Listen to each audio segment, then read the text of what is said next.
បាទសួស្តីអ្នកទាំងអស់គ្នាបាទឥឡូវយើងទៅស្វែងយល់តាក់ទងទៅនឹងប្រមាណវិធីចែករវាងពហុធាតុនិងពហុធាតុម្ដងតើគេត្រូវធ្វើដូចដេចអញ្ចឹងយើងមើលឧទាហរណ៍របស់យើងគេមានពហុធាតុ x ការ៉េដក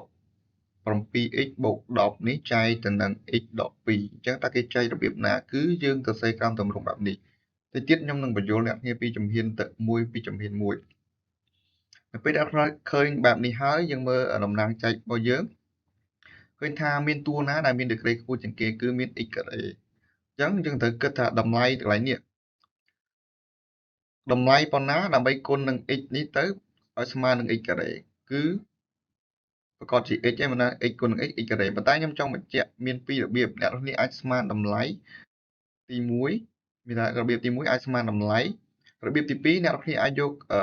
x ហ្នឹងទៅចែកជាមួយនឹង x ការ៉េតែម្ដងដើម្បីដឹងថាតើតម្លៃប្រមាណដែលអ្នកដាក់កន្លែងនេះដូចឧទាហរណ៍ខ្ញុំយក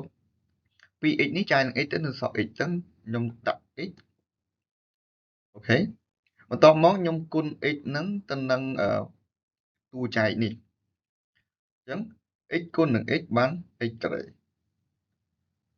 x គុណនឹងដក2បានដក 2x ដូច្នេះខ្ញុំដាក់ខាងនេះប៉ុន្តែអ្នកនរគ្នាឃើញចម្លែកមិញ x គុណនឹង x បាន x ការ៉េប៉ុន្តែម្ដងនេះបានដក x ខ្ញុំចង់បញ្ជាក់ថានៅពេលដែលអ្នក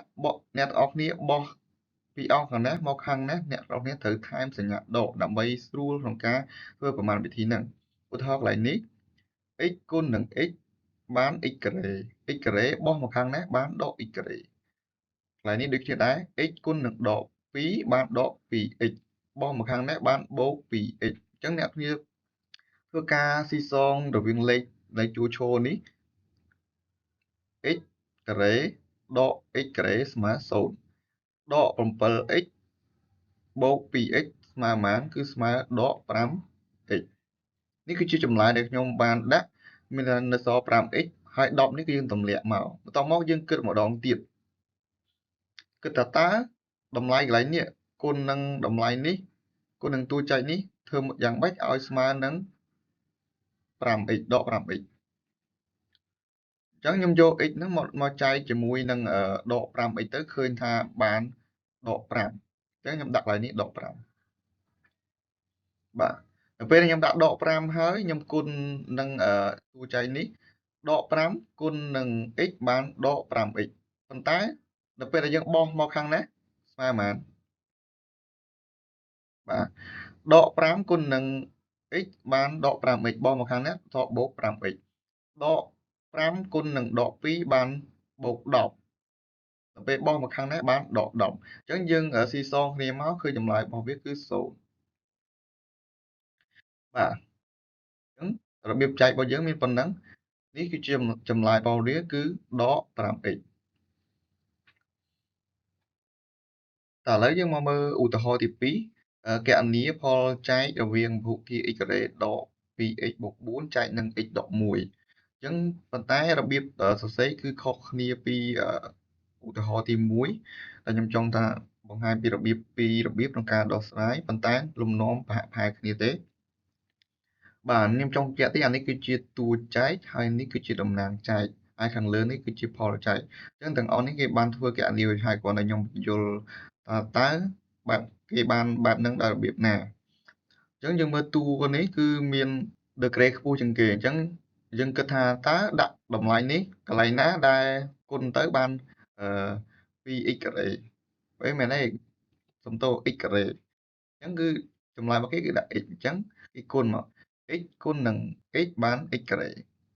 x គុណនឹងដក1បានដក x ឥឡូវយើងមើលសញ្ញាព្រួយនេះអានេះគឺជាផលគុណអានេះជាផលគុណរវាង x នេះ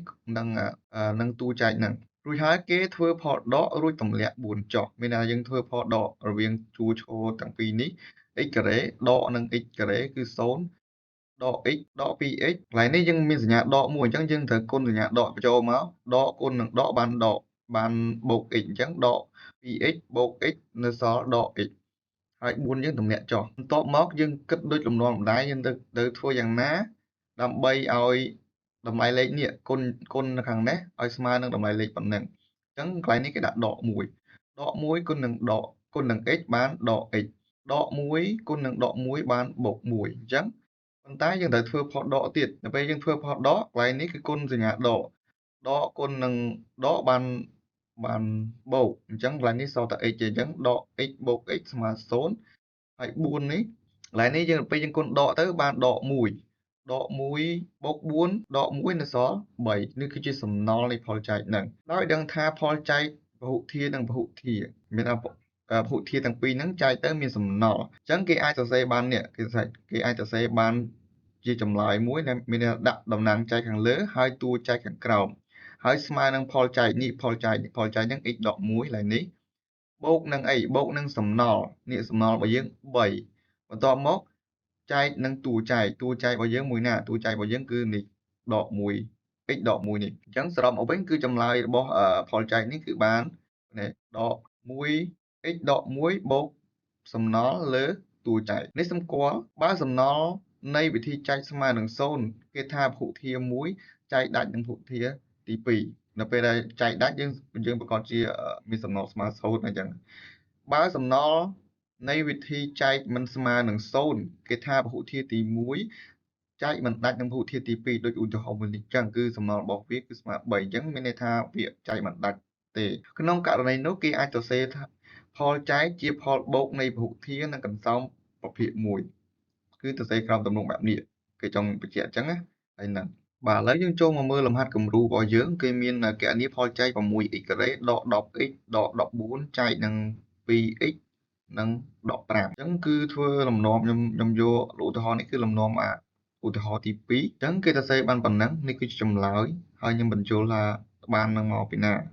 ប៉ុន្តែអ្នកគ្នាអាចយល់បានឡាយពី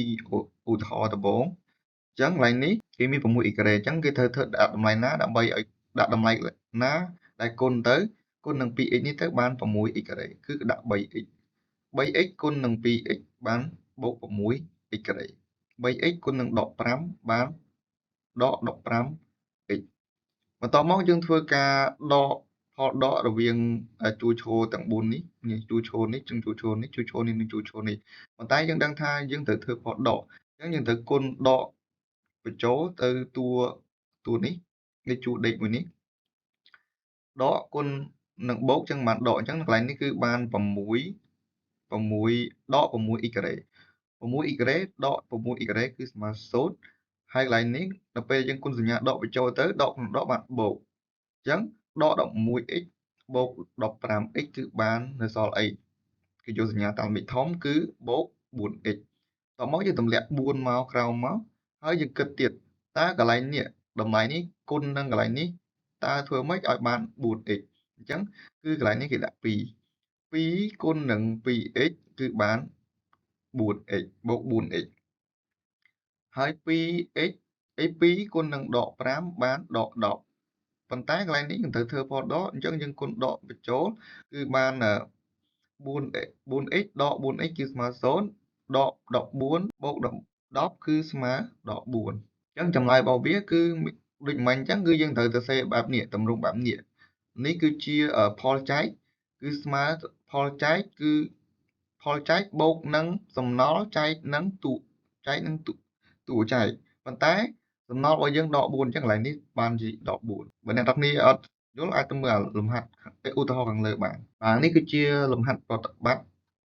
សម្រាប់អ្នកនរគ្នាស្វ័យសិក្សាចំណុចនេះរៀងពិបាកដែរខ្ញុំក៏ពិបាកបញ្យល់ដែរអ្នកនរគ្នាខ្ញុំទទួលស្គាល់ខ្លួនឯងបាទអញ្ចឹងអ្នកនរគ្នាព្យាយាមស្វែងយល់បន្តិចទៅខ្ញុំអរគុណបាទជម្រាបលា